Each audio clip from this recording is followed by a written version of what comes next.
Ce que personne n'ose dire sur l'état alarmant de Jean-Marie Bigard. Entre diagnostic fatal, adieu déchirant et silence pesant des proches. Derrière les murs blancs et silencieux d'un hôpital parisien, loin des projecteurs et des rires tonitruants qui ont marqué toute une génération, Jean-Marie Bigard vit peut-être les heures les plus sombres de son existence. Ce n'est plus l'humoriste impertinent que l'on imagine, mais un homme allongé, vulnérable, entouré de machines, suspendu entre deux mondes. Son état de santé, selon des sources médicales proches du dossier, serait non seulement critique, mais irréversiblement engagé vers une issue tragique. Tout a commencé par une série de malaises passés sous silence. Quelques apparitions télévisées moins dynamiques, des annulations à la dernière minute, et ce regard vide, absent, qui n'avait échappé ni aux fans ni aux proches. Mais la vérité éclate brutalement il y a quelques jours, quand le diagnostic tombe. Froid, clinique, implacable, une maladie dégénérative avancée, d'évolution rapide, que les médecins eux-mêmes auraient ainsi décrite comme fulgurante et sans espoir de rémission. Sa compagne, qui jusque-là faisait barrage contre la rumeur, a finalement été vue quittant en larmes la chambre d'isolement dans laquelle Jean-Marie est désormais maintenu, en unité de soins intensifs. Cette scène poignante n'a duré que quelques secondes, mais elle a suffi à glacer le sang de ceux qui l'ont observée. Une femme effondrée, visiblement épuisée, qui murmure un dernier mot d'amour avant de s'écrouler dans le couloir désert du service de réanimation. Pourquoi ce silence? Pourquoi personne n'ose en parler clairement? Les médias traditionnels restent prudents. Le nom de Jean-Marie Bigard est encore auréolé d'une notoriété sulfureuse, d'un passé fait d'excès, de polémiques, mais aussi de fidélité inébranlable à certaines causes. Pourtant, derrière l'artiste controversé se cache un homme que ses proches disent profondément blessé par la vie, rongé par l'inquiétude, ces derniers mois, de ne plus pouvoir faire rire comme avant. Certains amis affirment même qu'il avait senti la fin approcher depuis plusieurs semaines. Des sources internes à l'hôpital parlent aujourd'hui d'un état neurologique instable, avec des épisodes de confusion, de désorientation, et des moments de lucidité où Jean-Marie aurait lui-même exprimé son envie de partir dignement. Des propos glaçants, qui contrastent avec l'image de l'éternel provocateur. Car c'est aussi cela, le paradoxe Bigard. Un homme fort en façade, mais seul face à l'effondrement intérieur. Les amis disparus, les absents de toujours. Fait troublant. Très peu de personnalités connues se sont manifestées depuis son hospitalisation. Où sont passés les anciens complices de scène? Où sont les figures du monde artistique qui riaient de bon cœur à ses blagues autrefois? Ce silence assourdissant alimente les soupçons. Certains avancent que son engagement politique passé, ses prises de position clivantes, auraient contribué à son isolement progressif. D'autres parlent d'un homme qui aurait volontairement coupé les ponts, refusant toute compassion par fierté ou par peur d'apparaître diminué. Mais il y a plus inquiétant encore. Les proches de Jean-Marie, interrogés à demi-mot, laissent entendre que certaines informations seraient volontairement retenues du grand public. Une clause de confidentialité, imposée par la famille, empêche actuellement le corps médical de s'exprimer pleinement. Ce mutisme organisé, cette chape de plomb autour de son état réel, pose question. Que cherche-t-on à cacher? Est-il déjà trop tard? Des rumeurs persistantes évoquent la préparation d'un testament, d'un message posthume enregistré par l'artiste lui-même. Un document secret destiné à être diffusé au bon moment. Difficile de confirmer. Mais si cela s'avère vrai, ce serait une ultime scène, écrite et dirigée par Bigard, avec son sens si particulier du dramatique. Un adieu à sa manière, sans filtre, brutal, mais profondément sincère. Ce qui est certain, c'est que le combat semble désormais perdu. Jean-Marie Bigard ne répondrait plus aux traitements expérimentaux testés ces derniers jours.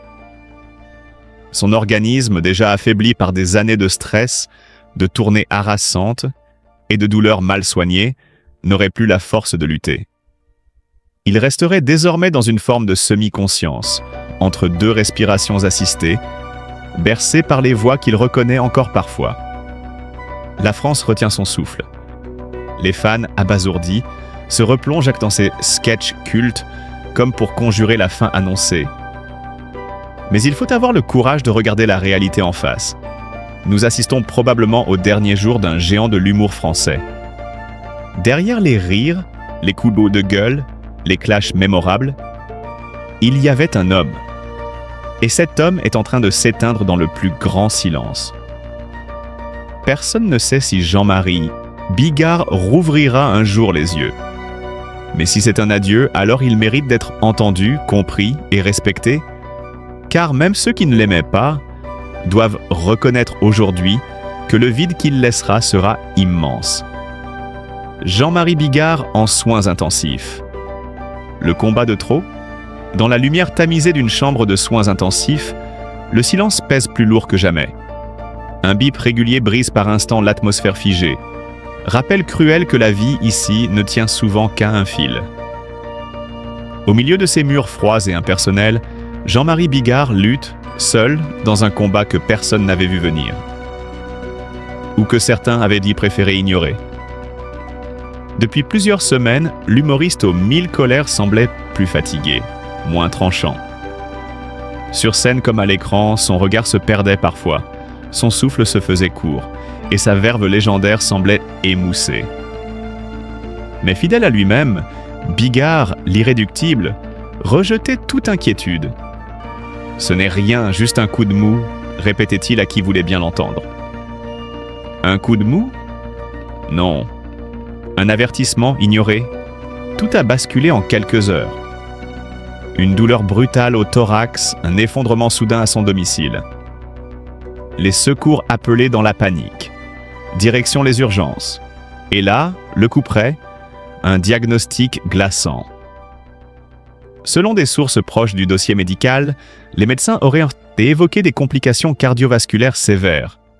Ou pire encore, une pathologie plus grave, d'évolution rapide, comme une forme avancée de cancer. Le secret est bien gardé, mais le ton des soignants ne laisse aucune place à l'ambiguïté. La situation est critique. Sa compagne, Lola Marois, anéantie, a pu l'accompagner jusqu'à la porte de la réanimation. Un dernier regard, une dernière étreinte. Le personnel médical, contraint par le protocole, lui a demandé de quitter la pièce. Elle aurait alors murmuré, les larmes aux yeux. « Reviens-moi, tu n'as pas le droit de me laisser comme ça. » Mais déjà, la porte s'était refermée.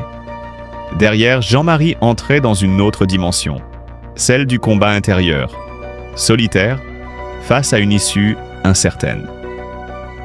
Un médecin à visage fermé s'est adressé à la famille dans le couloir. « Il faut vous préparer à toutes les éventualités. » Des mots que personne ne veut entendre. Et pourtant, ils résonnent encore, sinistres, inexorables. À 70 ans passés, l'humoriste controversé, souvent provocateur, toujours en colère contre le monde, se retrouve réduit à l'essentiel. Une silhouette affaiblie sous les draps blancs, branchée à des machines qui décident à sa place du prochain souffle. Pour un homme qui a toujours défié les normes, les autorités et même parfois la bienséance, se voir imposer le silence absolu est une ironie tragique. Mais au-delà de la figure publique, c'est l'homme privé qui intrigue. Bigard, que l'on a souvent vu comme invincible, cache-t-il depuis longtemps une souffrance plus sourde? Cette hospitalisation dramatique n'est-elle que le sommet visible d'un iceberg émotionnel et physique que l'artiste portait seul, loin des caméras? Le public, pris de court, réagit en masse. Messages de soutien, vidéos d'hommage et une question qui revient sans cesse. Est-ce la fin d'un chapitre ou simplement une pause douloureuse avant un retour improbable? Certains proches, dans l'intimité, parlent d'un homme brisé, mais pas encore vaincu. D'autres, plus lucides, craignent que ce combat soit celui de trop. Ce qui est certain, c'est que, pour la première fois depuis longtemps, Jean-Marie Bigard ne contrôle plus le récit. Ce n'est ni un sketch, ni un coup médiatique. C'est la vie, brute, fragile, implacable. Alors, dans ce face-à-face sans public, sans applaudissements, une seule question demeure. Jean-Marie Bigard pourra-t-il franchir une fois encore cette frontière floue entre la vie et la mort? Ou assistons-nous, impuissants, à la chute définitive d'un colosse au verbe haut, rattrapé par son humanité? La réponse peut-être se joue en ce moment même, dans le silence pesant d'une chambre stérile. Je lui ai murmuré à l'oreille « Si tu es trop fatigué, tu peux partir ». Ce sont les mots bouleversants d'une femme au chevet de l'homme qu'elle aime, l'homme qui, des décennies durant, a fait rire toute la France. Ce soir-là, dans le silence pesant d'une chambre faiblement éclairée, la vie de Jean-Marie Bigard ne tenait plus qu'à un souffle. Il était 2h16 du matin quand tout a basculé. Dans l'appartement encore imprégné du parfum d'un dîner tardif, un bruit sourd, puis le corps de Bigard s'effondre. Sa femme, réveillée en sursaut par un gémissement étouffé, le trouve inerte au pied du lit. Elle hurle son prénom, mais les yeux de Jean-Marie ne répondent plus. La panique prend le dessus. Les secondes deviennent des heures. Le 15 est appelé. Il ne respire presque plus, son visage est gris, racontera-t-elle plus tard, la voix tremblante. La course contre la montre commence. Une ambulance fend, la nuit, gyrophares hurlant dans le vide urbain. Les rues de Paris sont désertes, mais dans cette cabine blanche illuminée de néons froids, c'est un autre monde. Celui des gestes techniques, de l'adrénaline pure et de l'espoir suspendu. Le cœur de Bigard vacille, sa pression chute. À l'arrière, 2 urgentistes tentent tout. Injectent, ventilent, massent. L'humoriste ne répond pas. Arrivé à l'hôpital Georges Pompidou, il est immédiatement transféré en réanimation. Sa femme court derrière le brancard, les larmes collées aux joues, incapable de savoir si ce sont les dernières secondes. À cet instant, elle le regarde, une dernière fois peut-être. Il a ouvert les yeux juste une fraction de seconde, et je jure avoir vu une sorte de paix, comme s'il me disait adieu sans un mot. 12 heures. 12 heures d'une attente insoutenable. Dans l'ICU, la machine à oxygène siffle, le moniteur cardiaque clignote, les alarmes s'emballent puis se taisent avant de hurler à nouveau. Autour de lui, une chorégraphie médicale implacable. Mais pour sa femme, chaque bip est une agonie. Elle reste là, assise, la main posée sur celle de Jean-Marie, le regard figé sur cette poitrine qui monte et descend au rythme d'un appareil. Elle prie, murmure, supplie. Ce n'est qu'à l'aube que les médecins oseront parler. Crise cardiaque sévère, complications neurologiques, mais un signe d'espoir. Infime, fragile. Comme ce souffle ténu que l'on entend encore. Il est vivant, mais plus rien ne sera comme avant. Ce moment, elle ne l'oubliera jamais. Ce silence dans la chambre, brisé seulement par les machines. Cette odeur d'asepsie, ce néon au plafond et surtout, cette peur viscérale de perdre l'homme qu'elle a tant aimé. Ce n'était pas un adieu, mais cela y ressemblait terriblement. Et maintenant, quand elle le regarde dormir, branchée à un dispositif qui rythme ses nuits, elle pense à cette nuit-là. Le rire de la France, ce rire tonitruant, n'était plus qu'un souffle. Un souffle si faible qu'il aurait pu s'éteindre. Car oui, ce soir-là, Jean-Marie Bigard, le provocateur, le géant de l'humour, a frôlé l'invisible frontière. Et depuis, chaque jour est un cadeau. Chaque regard, une victoire. Mais au fond d'elle, elle sait. Elle sait que ce 3 avril, dans le silence d'une chambre d'hôpital, elle a déjà commencé à lui dire au revoir.